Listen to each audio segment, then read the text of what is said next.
സംസ്ഥാനത്ത് ഇടുക്കി, വയനാട് ഒഴികെയുള്ള ജില്ലകളിൽ അടുത്ത 2 ദിവസം ചൂട് കൂടുമെന്ന് കേന്ദ്ര കാലാവസ്ഥാ വകുപ്പിൻ്റെ മുന്നറിയിപ്പ്. പൊതുജനങ്ങൾ ജാഗ്രത പാലിക്കണം. സംസ്ഥാന ദുരന്ത നിവാരണ അതോറിറ്റിയും അക്കാര്യം നിർദ്ദേശിച്ചിട്ടുണ്ട്.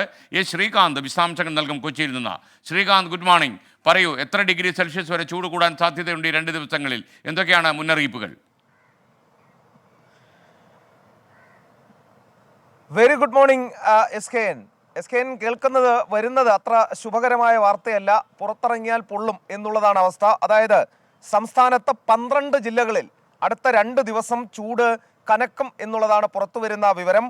കൊല്ലം, ആലപ്പുഴ, കോട്ടയം, തിരുവനന്തപുരം, പത്തനംതിട്ട, എറണാകുളം, കണ്ണൂർ, കാസർഗോഡ്, തൃശൂർ, പാലക്കാട്, മലപ്പുറം, കോഴിക്കോട് ജില്ലകളിൽ താപനില സാധാരണയേക്കാൾ 2 മുതൽ 4 ഡിഗ്രി സെൽഷ്യസ് വരെ വർദ്ധിക്കാൻ സാധ്യതയുണ്ട് എന്നുള്ളതാണ് ഇപ്പോൾ കാലാവസ്ഥാ നിരീക്ഷണ കേന്ദ്രം നൽകുന്ന വിവരം. പൊതുജനങ്ങൾ ജാഗ്രത പാലിക്കണമെന്ന് സംസ്ഥാന ദുരന്ത നിവാരണ അതോറിറ്റി നിർദ്ദേശിച്ചിട്ടുണ്ട്. കാട്ടുതീ വ്യാപിക്കാനുള്ള സാധ്യതയുള്ളതിനാൽ വനമേഖലയോട് ചേർന്ന് താമസിക്കുന്നവരും വിനോദസഞ്ചാരികളും ജാഗ്രത പാലിക്കാനും നിർദ്ദേശിച്ചിട്ടുണ്ട്. ഈ കൊച്ചിയിൽ തന്നെ കഴിഞ്ഞ ദിവസം മരട് രാജ്യാന്തര മാർക്കറ്റിൽ വലിയൊരു തീപിടുത്തം നടന്നിരുന്നു. ബ്രഹ്മപുരം മാലിന്യ പ്ലാന്റിന് 4 സ്ഥലങ്ങളിൽ തീപിടുത്തം ഉണ്ടാവുകയും ഒക്കെ ചെയ്തിരുന്നു. അത്തരത്തിൽ തീപിടുത്തത്തിന് സാധ്യതയുണ്ട് എന്നുകൂടി അറിയിക്കുന്നു. ചൂട് കനക്കാൻ തന്നെയാണ് സാധ്യത. ബുദ്ധിമുട്ട് തന്നെയായിരിക്കും. Thank you Srikanth.